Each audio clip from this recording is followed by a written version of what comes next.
കൂടുതൽ വാർത്തകളും വീഡിയോകളും കാണാൻ ഈ ചാനൽ സബ്സ്ക്രൈബ് ചെയ്യുക. കൂടെ ബെൽ ബട്ടൺ അമർത്തുക. Please subscribe our channel. നമസ്കാരം. ജ്യോതിഷ പങ്ക്തിയിലേക്ക് എല്ലാവർക്കും സ്വാഗതം.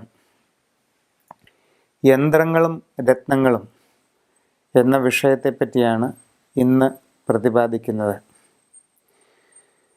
വിവിധ ഉദ്ദേശ്യങ്ങൾക്കായി താന്ത്രികമായ യന്ത്രങ്ങൾ എഴുതി പൂജ ചെയ്ത് ദേഹധാരണം നടത്തുന്നത് പൊതുവെ നൂറ്റാണ്ടുകളായി നമ്മുടെ നാട്ടിൽ നിലനിന്നു വരുന്ന ആചാരമാണ്. ജീവിതത്തിൻ്റെ ഓരോ സാഹചര്യങ്ങൾക്കനുസരിച്ച് ഓരോരോ ആവശ്യങ്ങൾക്കും ലക്ഷ്യപ്രാപ്തികൾക്കുമായി വ്യത്യസ്തങ്ങളായ ഓരോ യന്ത്രങ്ങൾ തയ്യാർ ചെയ്ത് ധരിക്കുന്നത് വളരെ പണ്ട് മുതൽക്കേയുള്ള നമ്മുടെ നാട്ടിലെ ഒരു ആചാരം തന്നെയാണ്. അശ്വതി മുതൽ രേവതി വരെയുള്ള 27 നാളുകാർക്കും അവരവരുടെ ഇപ്പോഴുള്ള ഗ്രഹസ്ഥിതി അനുസരിച്ച് ഉദ്ദേശിക്കുന്ന കാര്യസിദ്ധിക്ക് വേണ്ടിയും തൽക്കാല ക്ലേശ നിവാരണത്തിന് വേണ്ടിയുമൊക്കെ ഏതേത് യന്ത്രങ്ങൾ ധരിക്കാമെന്നും അത് എപ്രകാരം ഉപയോഗിക്കാമെന്നും വ്യക്തമാക്കുകയാണ് ഇന്ന് ചെയ്യുന്നത്.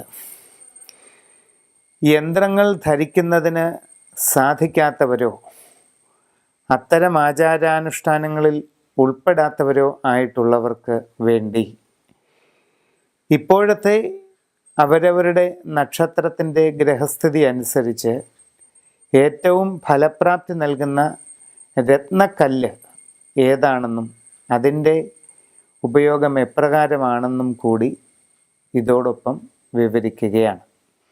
അശ്വതി മുതൽ രേവതി വരെയുള്ള 27 നാളുകാരുടെയും യന്ത്രങ്ങളും രത്നങ്ങളും ഏതൊക്കെയാണ് ഇപ്പോൾ ഉപയോഗിക്കേണ്ടത് എന്ന് പറയുന്നു. വിശാഖം നാളുകാർക്ക് ലഗ്നത്തിൽ വ്യാഴവും 3-ൽ ശനിയുമാണ്. എല്ലാ കാര്യങ്ങൾക്കും തടസ്സങ്ങളും പ്രതിബന്ധങ്ങളും ഇച്ഛാഭംഗം, മനക്ലേശം എന്നിങ്ങനെ പല ബുദ്ധിമുട്ടുകൾ വന്നുപെടാനുള്ള സാധ്യത കൂടുതലാണ്. പൊതുവെ തങ്ങൾ അഭിമുഖീകരിക്കുന്ന എല്ലാ വിഷമങ്ങളെയും തരണം ചെയ്യുന്നതിന് വേണ്ടിയും ഭാവിയിൽ ഉദ്ദേശിക്കുന്ന കാര്യങ്ങൾ വളരെ സുഗമമായി നടന്ന് കിട്ടുന്നതിന് വേണ്ടിയും ഈ നക്ഷത്രക്കാർ രാജഗോപാല യന്ത്രമാണ് ധരിക്കേണ്ടത്. ഇത് ഉദ്ദേശിക്കുന്ന കാര്യങ്ങൾക്ക് വളരെ വേഗം ഫലപ്രാപ്തി കൈവരുന്നതിന് ഉത്തമമാണ്. അതോടൊപ്പം വെൺപത്മരാഗ കല്ല് വെള്ളിയിൽ ലോക്കറ്റായി പണിത് ധരിക്കുന്നത് വളരെയധികം പ്രയോജനം ചെയ്യുന്നു. കൂടുതൽ വാർത്തകളും വീഡിയോകളും കാണാൻ ഈ ചാനൽ സബ്സ്ക്രൈബ് ചെയ്യുക. കൂടെ ബെൽ ബട്ടൺ അമർത്തുക. Please subscribe our channel.